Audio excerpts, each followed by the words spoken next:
ভালোবাসে আমরা অবশ্যই ক্ষমতায় যাব। আমাদের সকল মামলা প্রত্যাহার করতে হবে। আমাদের যে সকল শামীম সহ যে সকল নেতারা জেলে আছে তাদেরকে মুক্তি দিতে হবে। সারা বাংলাদেশে আওয়ামী লীগের সন্ত্রাসীদের অস্ত্র আছে, সেই অস্ত্র প্রত্যাহার করতে হবে, অস্ত্র উদ্ধার করতে হবে। সেনাবাহিনী ভাইদেরকে বলতে চাই, আপনারা মোটরসাইকেল ধরছেন, ভালো কথা ধরেন। আপনারা দেশপ্রেমিক, আপনাদের প্রতি বিএনপির আস্থা আছে, আপনারা অস্ত্রবাদদেরকে ধরেন। যারা বিগত দিনে অস্ত্র প্রদর্শন করেছে সারা বাংলাদেশে তাদেরকে ধরতে হবে। নতুবা সারা বাংলাদেশের মানুষ হতাশ হবে, কোথায় যাবে।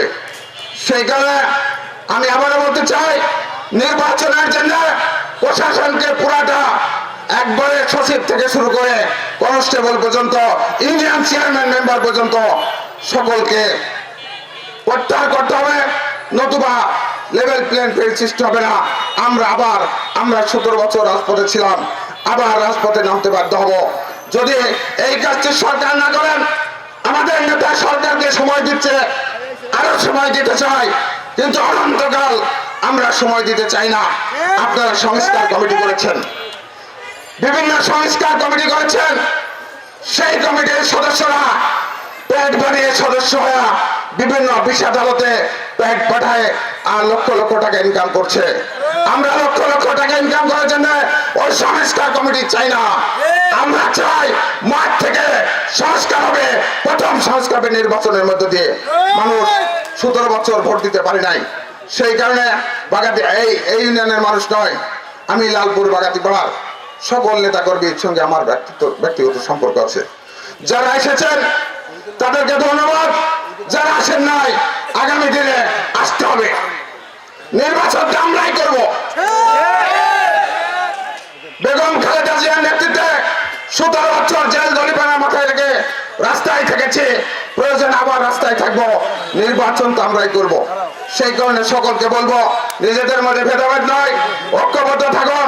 একে অপরে আমার ভাই হিসেবে আমরা বিএনপি পরিবারের সন্তান, আমরা খালেদা জিয়ার সন্তান, আমরা তারেক রহমানের কর্মী হিসাবে সকলকে ঐক্যবদ্ধ থাকবো। যাকেই নমিনেশন দিবে বেগম খালেদা জিয়া, তারেক রহমান, অবশ্যই আগামী দিনে ক্ষমতায় যেতে হলে 151টার বেশি সিট লাগবে। সেই সিট যদি আমরা না আনতে পারি তাহলে বিএনপির কি কর্মী হলাম আমি। সেই কারণে যদি আশা করি ইনশাল্লাহ আমরা নির্বাচন করব। আজকে আমার মায়েরা এসেছে, মায়েদের অনেক সমস্যা, আমাদের ছেলে মেয়েদের বেকার আছে, বেকার সমস্যার সমাধান করতে পারি নাই। আমি আপনাদেরকে বলতে চাই, আগামী দিনে আল্লাহ যদি আমাদেরকে সুযোগ দেয়, প্রথম কাজ হবে লালপুর বাগাতি পাড়ার বেকার সমস্যার সমাধানের পাশাপাশি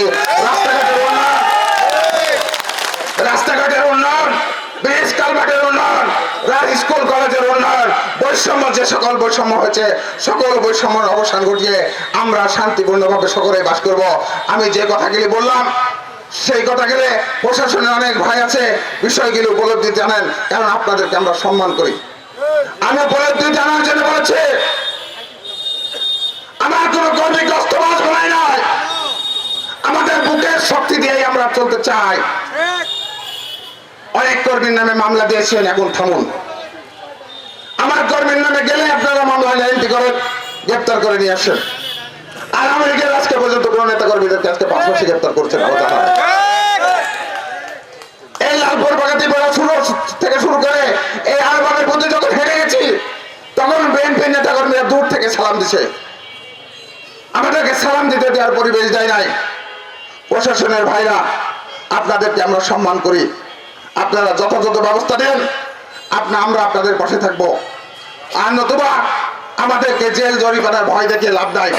অনেকবার জেল খেটেছে, 35টা মামলার আসামি হয়েছে, রিমান্ড খেটেছে, ডান্ডা বেড়ে পড়েছে, কোনটাই দলের প্রয়োজনে আবারও লড়খলে পড়বো, এই ভয়ভীতি দেখে আমাদের লাভ নাই। চেয়ারম্যান সাহেব, আপনার অতীত আমি জানি, আমার কর্মীর সাথে খারাপ ব্যবহার করবেন না।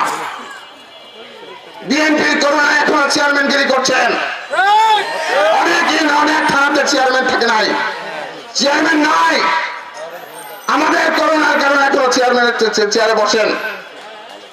দয়া করে আপনারা আপনার মেম্বারদের নিয়ে কাজ করুন, আমাদের কোনো আপত্তি নাই। কিন্তু রাজনৈতিক ভাবে কোনো কিছু সিদ্ধান্ত নিলে আমার কর্মীর সঙ্গেও আলোচনা করতে হবে।